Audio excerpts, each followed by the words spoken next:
Hoje eu vim falar com um assunto que assombra muita gente, principalmente a galera do meio acadêmico: as normas ABNT. Se é a sua primeira vez aqui, seja muito bem-vindo. Eu sou o Márcio e neste canal você encontra assuntos sobre apresentações, educação e bancas. Meu foco aqui é te ajudar a ter apresentações que encantam até mesmo as temidas bancas. E quando o assunto é justamente esse, apresentação para a banca, muita gente tem dúvidas sobre as normas ABNT para poder apresentar. Eu espero que com este vídeo você possa entender de uma vez por todas como funcionam essas normas e o que é preciso fazer para os seus slides. Há um tempo atrás eu fiz um post, que eu já nem me lembro qual, e uma pessoa comentou sobre a forma que eu crio os slides e que dessa forma não poderia ser usada, pois fere as normas ABNT.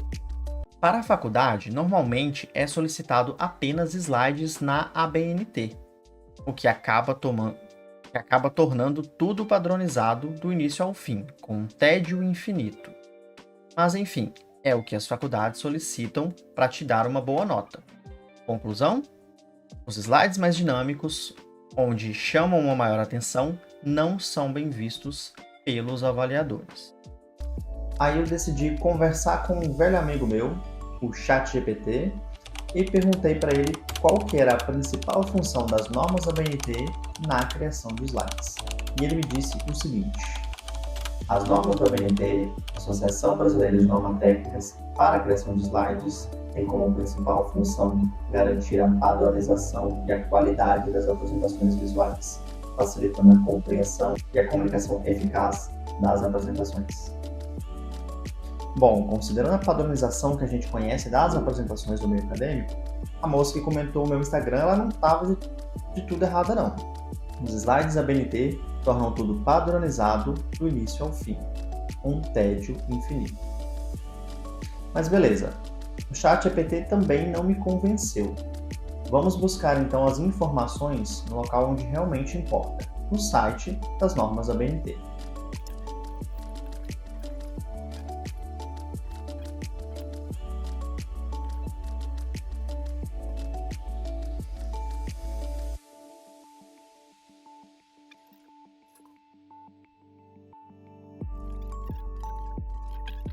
O site oficial ajudou em nada. Agora vamos conferir esse outro site, normasabnt.org, que não é oficial. Vou mostrar aqui para você que não é oficial. O disclaimer: o nosso site não é site oficial da Associação Brasileira de Normas Técnicas, ABNT, cujo site oficial é www.abnt.org.br, que a gente acessou agora mesmo. Este é o post: apresentação de slides TCC, como fazer nas normas ABNT. Vamos ver o que esse post diz. Precisa apresentar sua pesquisa para a banca examinadora a fim de obter a aprovação da monografia. Beleza, o mesmo serve para mestrado e doutorado, né? Dissertações e teses. Aqui tem dicas para fazer melhor a apresentação. Não consigo não rir, tá? Como fazer a capa da apresentação de slides. Olha só o que fala.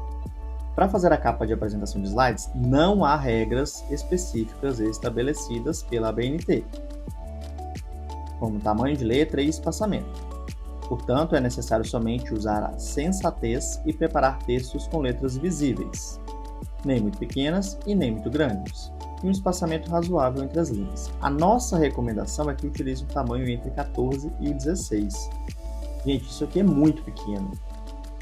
O tamanho menor que eu recomendo é 18, e mesmo assim, de preferência, nem chegar no 18. Imagina o 16 ser o tamanho aqui para o título.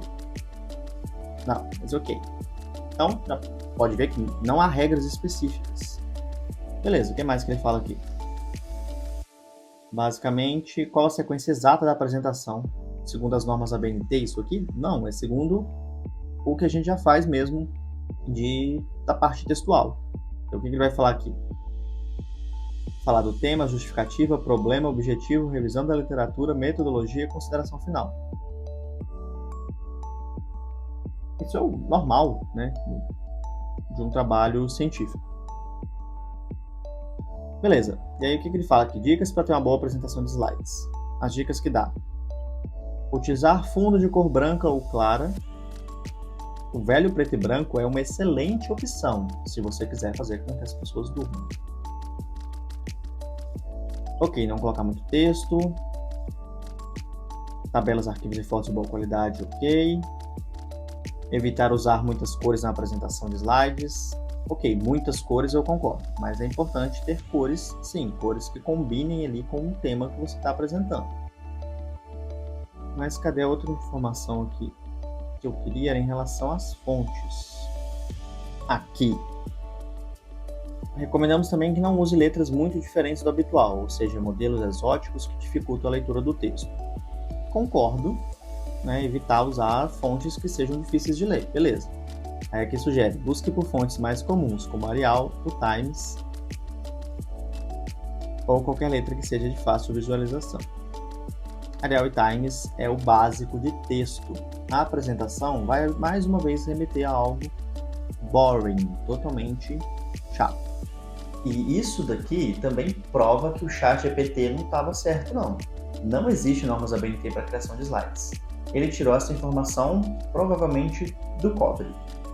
Mas aí beleza, então. E se ao invés de eu usar o que eu ensino no Doutor Banca, eu usasse essas recomendações feitas por esse site que não é oficial, seguindo essa norma ABNT que não existe para slides?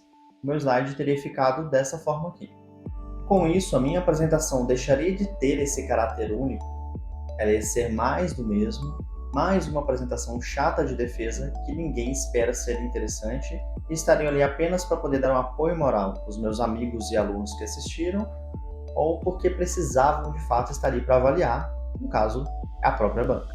E o mesmo aconteceria com pessoas que usaram o método do elemento X nas suas apresentações.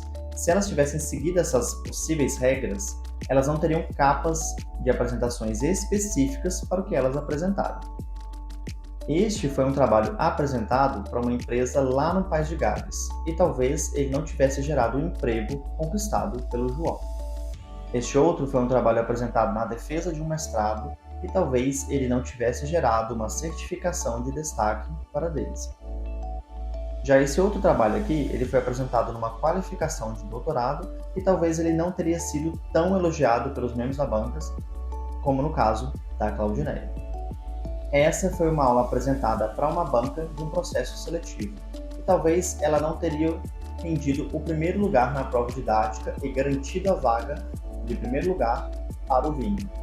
Vale lembrar que, embora eu só estou mostrando aqui as capas dessas apresentações, os demais slides também conversavam entre si e mantinham um padrão de cores, fontes, formas geométricas e tudo mais.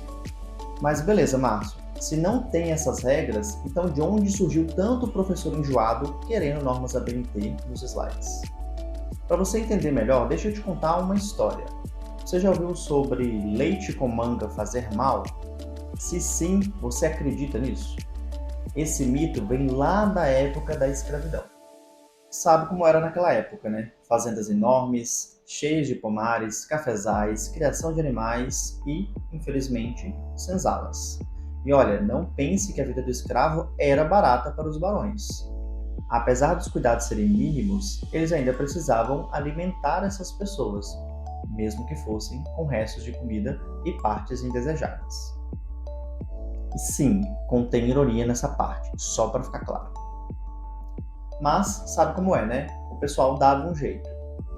Comer fruta dos pomares era algo muito comum feito pelos escravos. Quem já viu uma mangueira carregada entre novembro e janeiro sabe muito bem do que eu estou falando. Os escravos se aproveitavam disso, enquanto os barões não ligavam tanto. Agora, quando o assunto era o leite das vacas, aí a história era outra. Quem ordenhava eram os escravos, mas o leite era considerado uma bebida nobre, quase sagrada. Nenhum pobre coitado poderia sequer sonhar em consumir aquilo. E foi aí que surgiu o mito: leite com manga faz mal, pode até levar à morte. Quando o escravo era pego tomando leite, ele simplesmente sumia. Os barões condenavam a vida daquela pessoa e espalhavam a notícia de que aquela pessoa tinha morrido devido a ter comido manga e tomado leite. E assim nasceu um mito. tudo para diminuir o consumo de leite pelos escravos. E até hoje essa notícia ainda soa como algo verdadeiro e muita gente tem receio de consumir essas duas coisas, mesmo sabendo que de fato não é verdade. Eu mesmo de vez em quando faço isso e brinco com os meus amigos dizendo que é o fim para mim.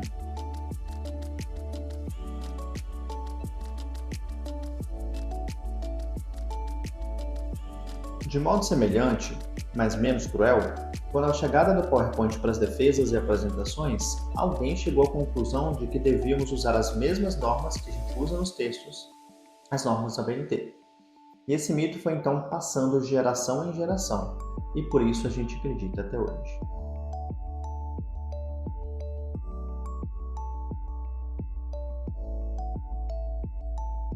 E como eu sempre falo, antes de seguir as ideias desse doido de óculos de proteção aqui, não esqueça de conferir regras locais que possam existir.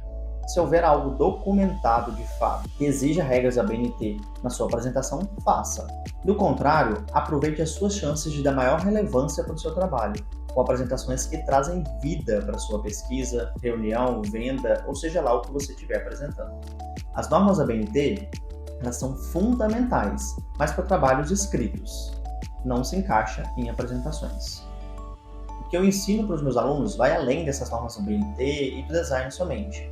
Bate em 3 pontos: a criatividade infinita, o design memorável e o conteúdo impactante. Essas são as partículas essenciais do tal elemento X. Se você realmente quer se aprofundar nesses assuntos de uma maneira incrível, eu te convido para conhecer o Dr. Banca. É uma forma com um método para você mudar a sua forma de criar a apresentação para poder encantar até mesmo a banca.